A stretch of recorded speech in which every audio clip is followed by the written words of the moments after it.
અંકલેશ્વર શહેરના કસ્બાતીવાડ વિસ્તારમાં ધોળે દિવસે ચોરીની એક સનસનાટીભરી ઘટના સામે આવી છે। પારિવારિક પ્રસંગમાં બહાર ગયો હતો તે દરમિયાન તસ્કરોએ બંધ મકાનને નિશાન બનાવી રૂપિયા 1.83 લાખના સોનાના દાગીના પર હાથ ફેરો કરી લીધો હતો। આ અંગે અંકલેશ્વર એ ડિવિઝન પોલીસે ગુનો નોંધી ચોરોને પકડવા માટે ચક્રો ગતિમાન કર્યા છે।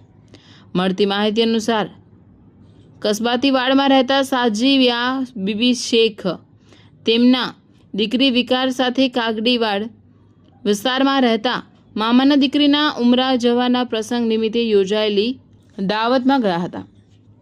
ઘરમાં કોઈ ન હોવાથી તેઓ મુખ્ય દરવાજે તાળું મારીને નીકળ્યા હતા। સાજા બબીનો દીકરો અથર નોકરી પર હતો। બપોરના સમયે તે નોકરી પરથી જમીને ઘરે દવા લેવા માટે આવ્યો હતો ત્યારે તેના ઘરનું તાળું ખોલી અંદર પ્રવેશતા જ તેના હોશ ઉડી ગયા હતા। ઘરનો તમામ સામાન વેરવિખેર પડ્યો હતો અને તિજોરીનું લોકર પણ તૂટેલી હાલતમાં હતું, જેથી ઘરમાં ચોરી થઈ હોવાનું માલુમ પડ્યું હતું। તસ્કરોએ ચોરી કરવા માટે ઘરની સ્લાઇડરવાળી બારીનો ઉપયોગ કર્યો હતો। ચોરી બારી ખોલીને મકાનમાં પ્રવેશ્યા હતા અને તિજોરીના લોકરમાં રાખેલા 1.83 લાખની કિંમતના સોનાના દાગીના ચોરી કરીને રફુચક્કર થઈ ગયા હતા। ઘટનાની જાણ થતાં જ અંકલેશ્વર એ ડિવિઝન પોલીસનો કાફલો તાબડતોબ ઘટના સ્થળે દોડી આવ્યો હતો।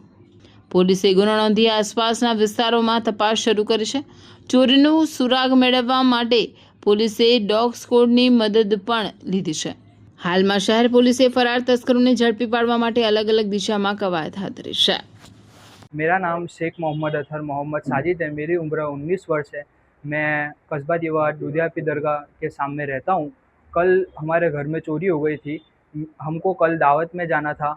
मेरे मम्मी 12 बजे दावत में गए थे, तो दावत से मतलब वहाँ पे तो वो खाने गए थे और मैं ऑफिस से डायरेक्ट वहाँ पे खाने गया था। खा के मैं जब घर में आया दवा पीने के लिए तो मैंने दरवाज़ा ओपन किया। दरवाज़ा ओपन करके मैं जब किचन की ओर गया तो किचन में दरवाज़ा खुला हुआ था किचन का, और किचन का दरवाज़ा खुला था। वहाँ से ही मैंने देखा कि भाई बेडरूम में कुछ चोरी हो गया। तो बेडरूम में जो लॉकर है वो सब बाहर थे। हमारे घर में 20,000 कैश और सोना चांदी चोरी हो गया है और मेरे मम्मी साजिया बीबी ने अंकलेश्वर पुलिस ए डिवीज़न में कंप्लेन कर दी है।